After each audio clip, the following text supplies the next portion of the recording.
There we go.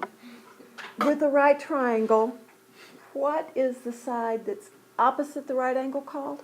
Hypotenuse. The hypotenuse.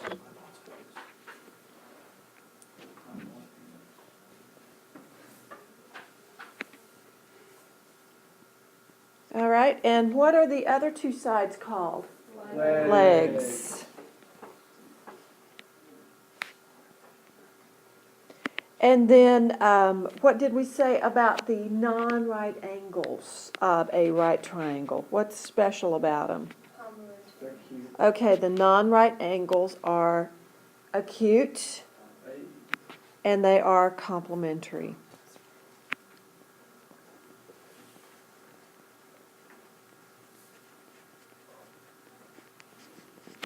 Okay, and then we also looked at this picture that is underneath, and we have an altitude that's drawn to the hypotenuse of a right triangle.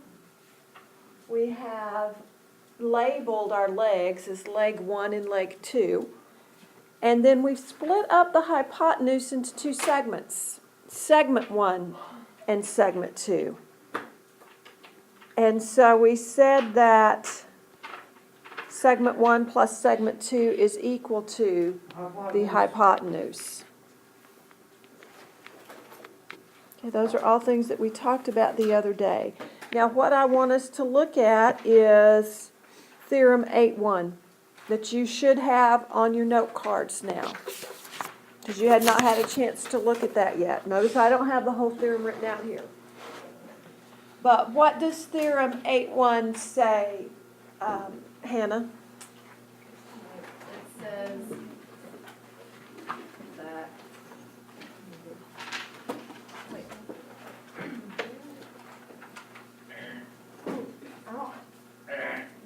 Hunter? Yeah, that's what I mean. If the altitude is drawn to the hypotenuse of a right triangle, then the two triangles formed are both similar to the given triangle and to each other. Okay, so notice we do have an altitude that's drawn from the right angle to the hypotenuse. So now we have three similar triangles. And we looked at one that was similar to this in the last section.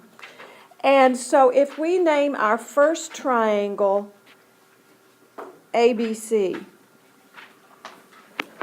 let's see how we can match up the others. The easiest way to do this is to identify angles that are congruent.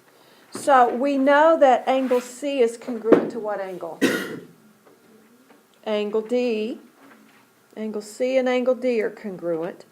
So in our other two triangles, the D is always going to be the last letter. Because in the first triangle, we said the right angle was the last letter that we named. So that's helpful. Okay, we know that in triangle ABC, the big triangle, there is, let me see if I can change the color just a little bit. Here we have a small triangle. And then let's do the other one a little bit different. It doesn't do a rainbow color. And then we have this triangle. All right, so we've got the big triangle, the yellow triangle, and the purple triangle. So let's see if we can think about in triangle ABC, and then in the yellow triangle, angle A is congruent, isn't it? All right? And in triangle ABC and the purple triangle, angle B is congruent, correct? So if these are similar triangles, angle ACD is congruent to what angle? We already know that we've got angle A and angle D that are congruent to A and C. So what is angle ACD congruent to? B. And so angle DCB is congruent to which angle? Angle A. Okay, so if we label them like that, I think it's going to be easier for us to name the similar triangle. So triangle ABC is similar to, let's do the purple one first, since I can go to purple real quick. What angle corresponds to angle A? C.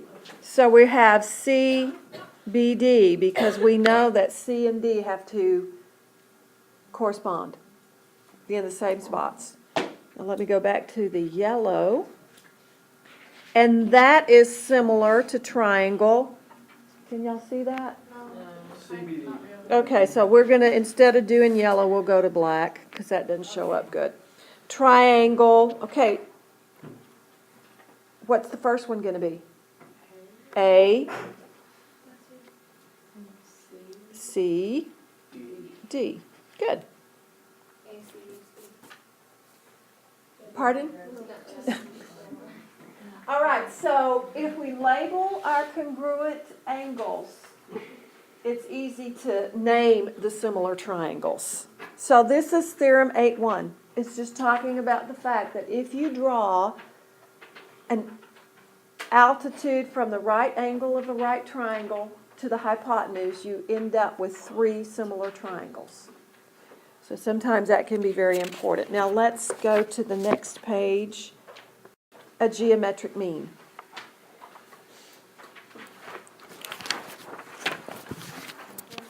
All right, a geometric mean is a positive number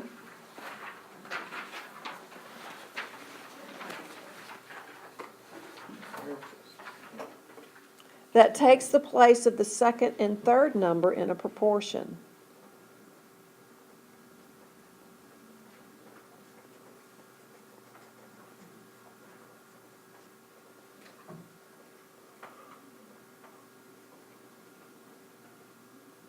Second.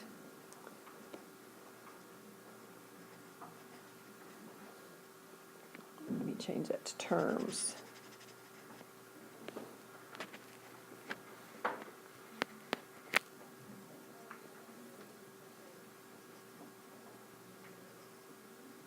So when we find geometric means, we're going to be using proportions.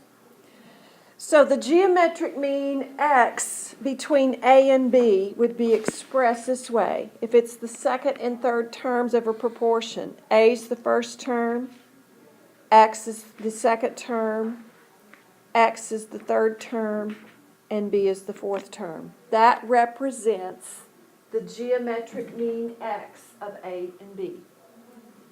X goes in the second and third terms. Remember? First term, second term. A is first, X is second, X is third, and B is fourth.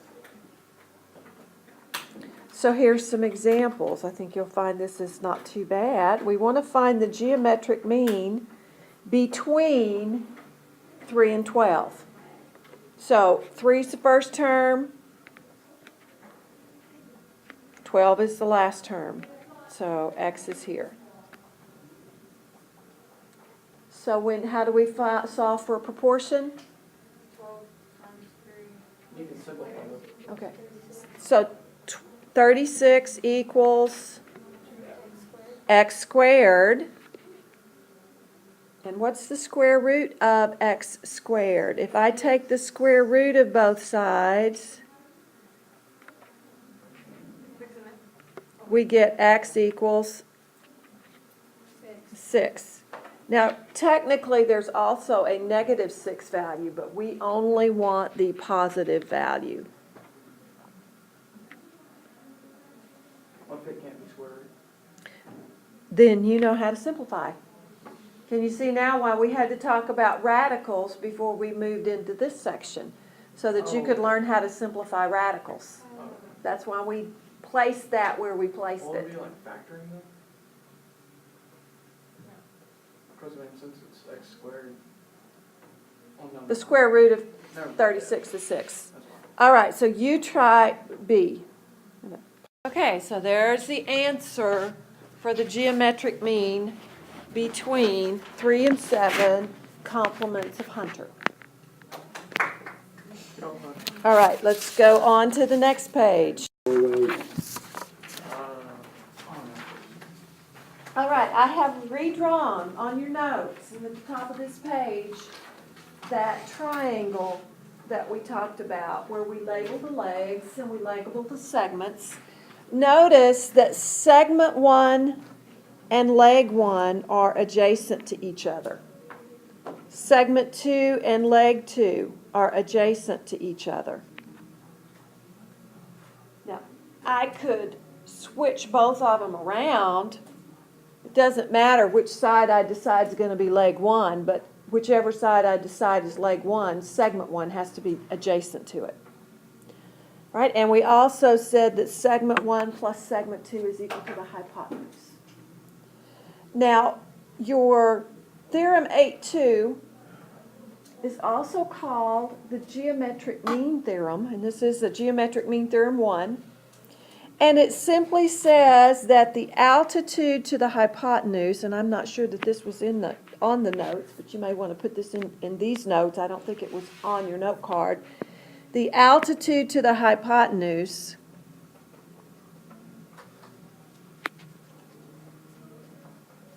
and I'll abbreviate hypotenuse, is the geometric mean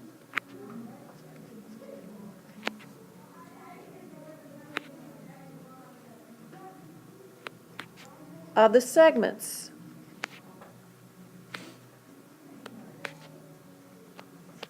to the hypotenuse, of the hypotenuse.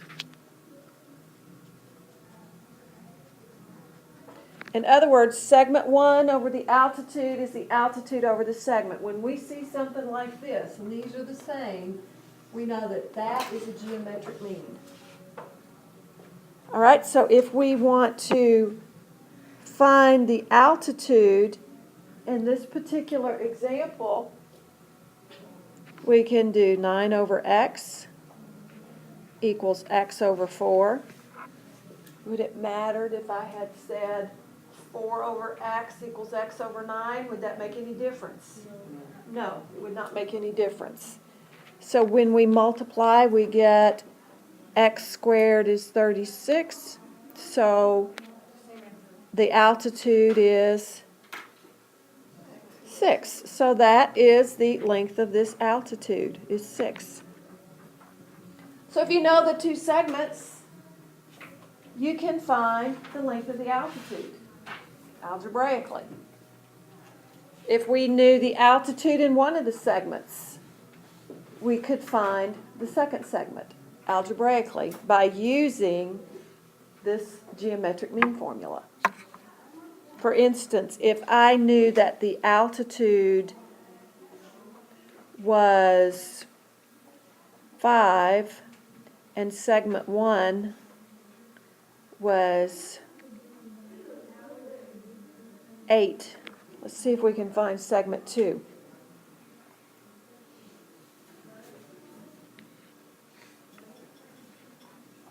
You could put, let me put this in a different color. 8, I'm sorry. The altitude is 8. But I put it wrong in the wrong spot. Segment 1 is 8, I did have it right, to 5 equals 5 to our unknown. Is that right? Yeah. Because we're trying to find segment 2. So I just changed what I'm calling x. So can we solve that for x? We can use the proportions. 8x is 25. So what is x?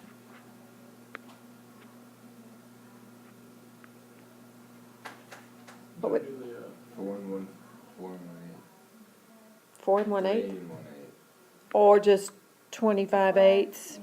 Just leave it as 25 eighths. Okay, theorem 8.3 is a geometric mean theorem. It says that leg 1 is the geometric mean of the hypotenuse and segment 1.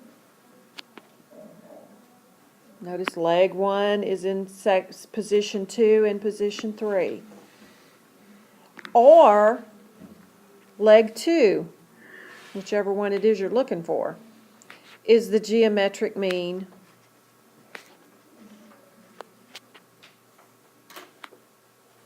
between the hypotenuse and segment 2.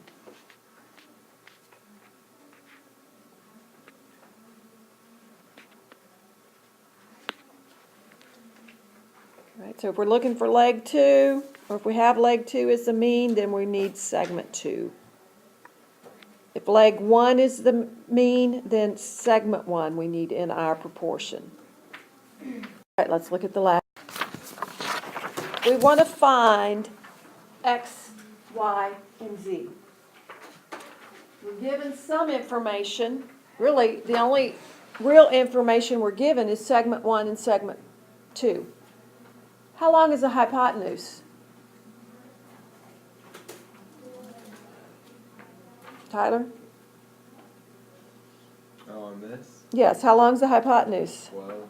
The hypotenuse is 12. So we want to find x, y, and z. Let's start with x. Which theorem are we going to use if we're going to find the altitude, Christine? The theorem. The theorem 1, is it, Yes. okay, that says that the altitude is the geometric mean Geometric mean. is that geometric mean 1? Yeah, that's right. Okay. So the altitude is the geometric mean of segment 1 and segment 2. So if we're going to have that segment 1 is 3 over x equals x over 9.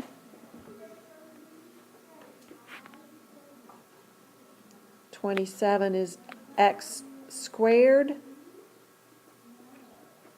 So if we take the square root of both sides, we get the square root of 27 equals x. Can we simplify that? 3 is the square root of 3. Tyler says it's 3 square roots of 3. Christine is agreeing. How did you get 3 square roots of 3, Tyler? 3 goes into 27 9 times. Okay, we know that that's 9 times 3, and the square root of 9 is 3. So x is 3 square roots of 3. Can find y. So I want to solve for y. What formula do I need this time?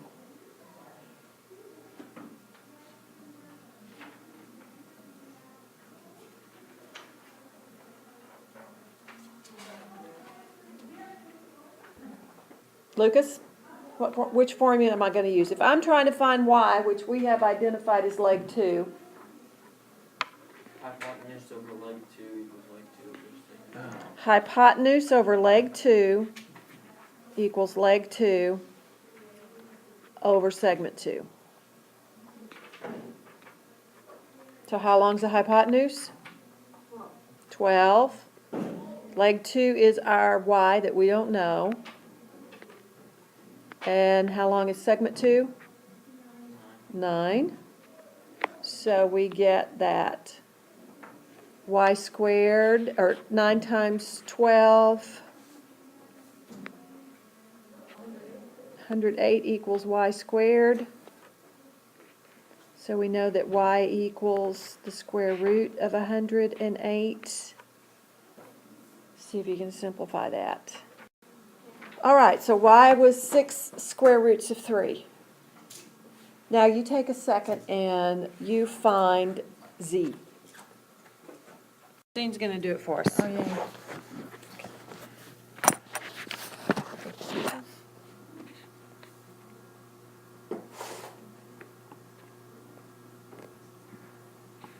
Whoa.